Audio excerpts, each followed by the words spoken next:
So today we decided to dig some potatoes that we planted last spring, or at least I decided to. Mom keeps on saying there's none out here. I keep telling her she just doesn't know what she's talking about. They're right here.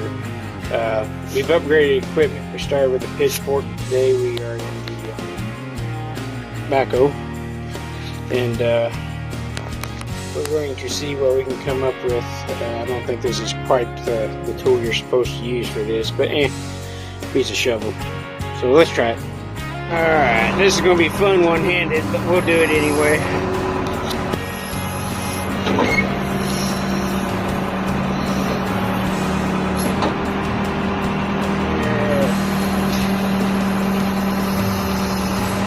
Gotta get it better where you can see it there.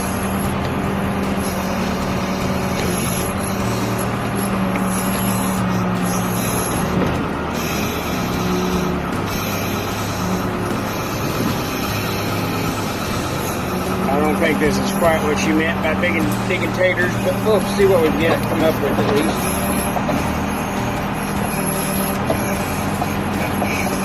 See if we get any. Alright, let's go see what we got. I think the taters are gonna win. Man, what do we have here? Tater! Alright, got one more tater. Where there's one tater, there might be more taters, so let's keep looking. So, we're back in the backhoe. We're going to try to find potatoes, since we found some already. It's a little bit challenging operating with one hand once again, but we're going to try it.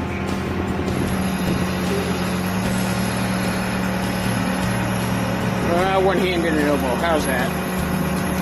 They're right up next to the surface, so we're just trying to skim off the top, see if there's any more taters in it.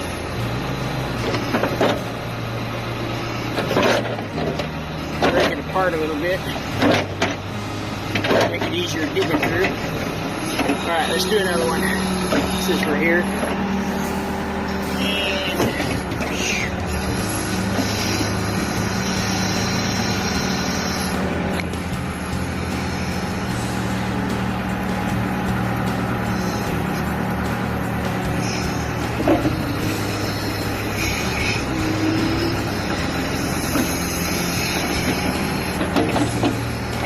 Let's go dig through that. Alright, we're back in the backhoe. You can see how much we've kind of worked here. Hands are dirty. I guess we need to get some more dirt up because we found taters.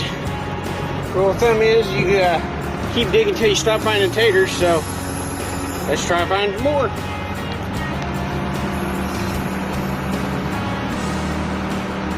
Once again. So we did a little digging. Let me turn it around here. So, after a little bit of fun and joy digging taters with the backhoe, we have found one tater. Little guy, but it's there. It's a tater, it counts. Bite size, go good in a stew. See what else we can find here.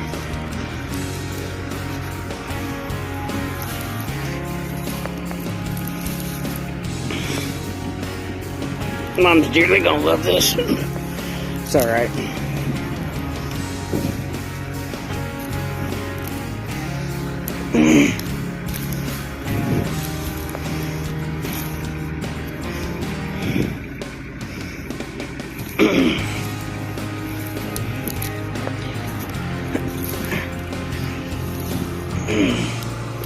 Yep, that's the only tater we're gonna find out of that, I guess. Need to keep digging though. We found one. Exciting. Yep. Got my earmuffs.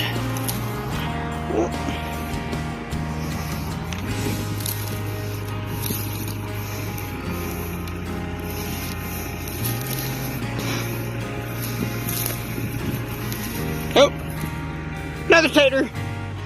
2 taters.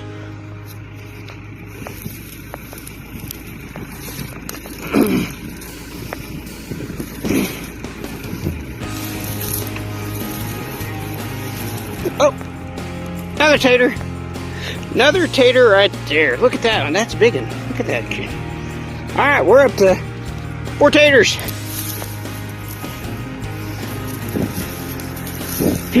Another tater. Right there. 5 taters. There's one over here. Another bigger one. 6 taters. Look at that. 6 taters. We almost got a meal. There's some more taters. 1, 2, 3 more. That was a good bucket full. We're going to have to actually find a bucket now to put our taters in.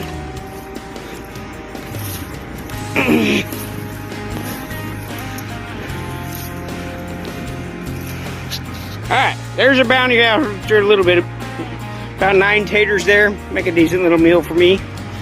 Kids, maybe, wife. She wants some taters. Anyway, see what else we come up with here in a second. There's our taters. About 9 are edible, maybe. Maybe only 8, but we had fun doing it. So we proved there is taters there. How to bait a cow.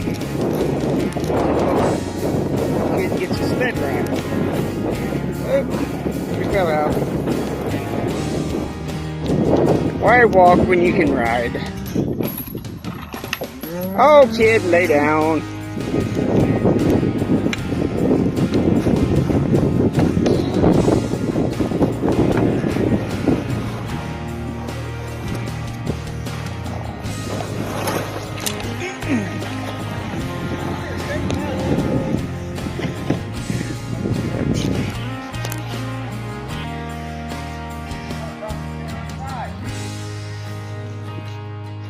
So we got a wet and dreary day today. This is right before this big ice storm. We got a couple cows we're going to put out to pasture. Had one this morning that was out in the rain, brought him in, he's a little chilled, so we're making sure he gets his first meals. And then we got a few to tattoo as well over here, 737, 894, and 750. There's in the stanchion. I guess real quick, I'm going to go over the ear tags that we put in there and what all is on them and why we put them on. Put what we do put on them, and then a little bit about our brand as well. This cow's not very good. Her number is 750. 947 over here has a better. So 947 I think is the cow that has the best brand in here, which is this girl over here. She's a good old cow. She's 13 years old now. Yeah, the first number in the tag is the year they were born, so she's born in 2009, and this is 750, so she's born in 2017. Oh, put your paw on. This is her baby. Can we turn and see your brand, please?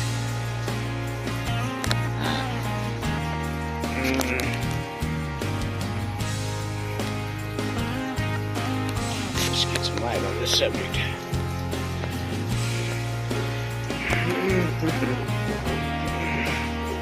Alright, there's a good brand. So it's hard to read that brand, so I'll give you the key that we use to read those brands, and you can start reading brands as well. Brands. What is this cow's number? She's tattooed, but she won't let me look in her ear. She has no ear tag, so what do? We brand them. Another permanent identification. So there's her brand. So the question is, what is her number? And here is the key. So her number is 947. You see the points? 947. And then this is a 1 is a straight up and down, and 0s are across. So this right here, with this key, we only need 2 irons to be able to make all that, a 90 degree and a straight up and down. And so that's the method we've always used. I know the BLM uses it on Mustang horses too, but it works well for us, and you don't have to look in their ear, and you can see it from a good far away too if you got a good brand on them. So anyway, yeah, I'll give you some more cow brands so you can practice. So who's this? Pointing down, pointing up, pointing down.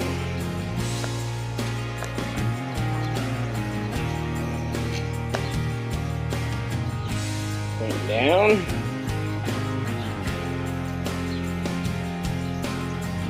Pointing up, pointing down. 737.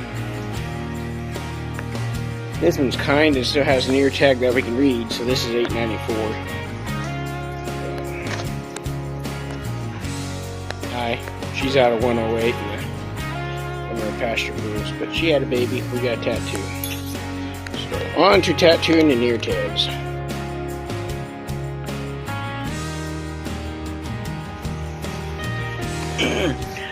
My box of goodies here. That's an ugly tag. We'll try this one. So this one will go in 737's calf, and is born February, so that's the 2.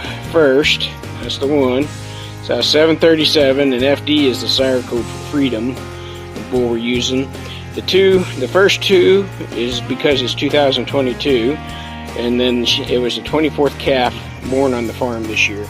So that is how we do our ear tags, and this will go in far cow's ear tag. I know, 47. Going to pour some hay for the cows. First steps first, and you gotta get a stack on the stack first. So that's what Dad's doing. I'm in the backhoe because that top is frozen from the freezing rain, and we used to take an axe or a chainsaw and sit there and cut chunks off of it and fry it off, but we since then have learned that the backhoe is much easier. So that's what we're going to use for now. Gotta get out and get the gate. The cows are waiting on us. But that's how we back underneath them. So we're going for a hayride today. Working hay off to the bulls. Anything else that we need hay. I'll get up in the cab of the tractor here in a minute. It's a little cold on here when you're going down the road, but it's definitely not cold up here when you're forking hay off. You'll start sweating if you don't watch it. So that can be dangerous if you get hot and then get chilled. Easy to get sick. So you really got to pay attention to your body and what it's telling you to do. So, all right, got to get the gate.